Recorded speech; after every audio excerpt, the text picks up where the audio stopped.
Actualment,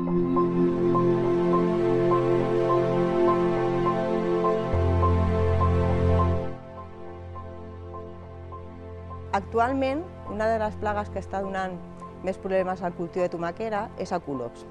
Aculops és un àcar que no el podem veure a simple vista, necessitem una lupa binocular, però sí podem veure els seus efectes a la planta. És un àcar que comença atacant a la planta per la part baixa i deixa un color molt característic, una mica color bronze, que és per això que també se'l coneix com l'àcar del bronzejat.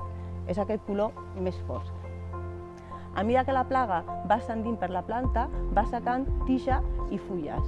Si l'atac és important, l'àcar pot arribar fins a dalt i secar completament la planta, provocant una pèrdua de producció important. La problemàtica que tenim actualment és que el control d'aquesta plaga només podem fer servir matèries químiques. Tenim poques matèries químiques registrades pel control d'aquesta plaga sobre tomaquera.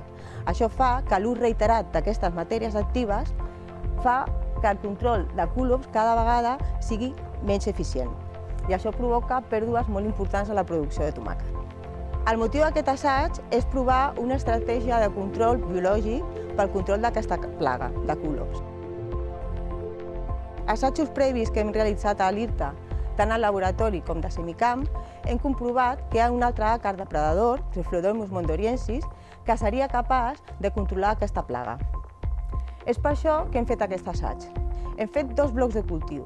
En aquest bloc de cultiu que tenim al darrere hem fet servir l'estratègia de control químic, que és la que actualment estan fent servir els productors, a les matèries actives que tenim registrades.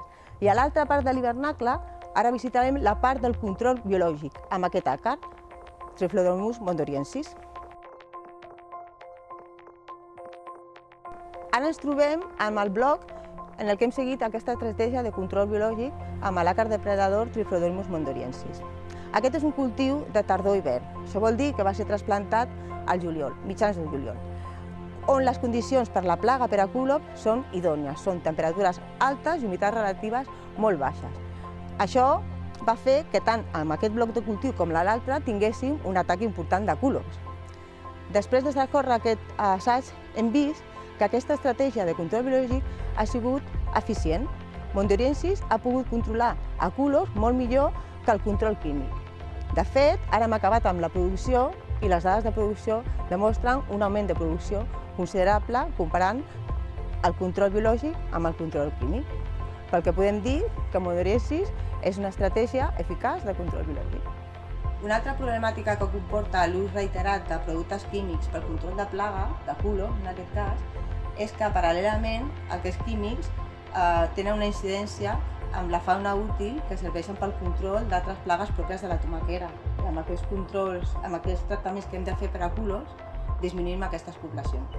Quan fem una estratègia del control biològic, com és el cas, podem mantenir part d'aquesta fauna útil i després, quan retirem cultiu, la podem recuperar incorporant plantes reservori.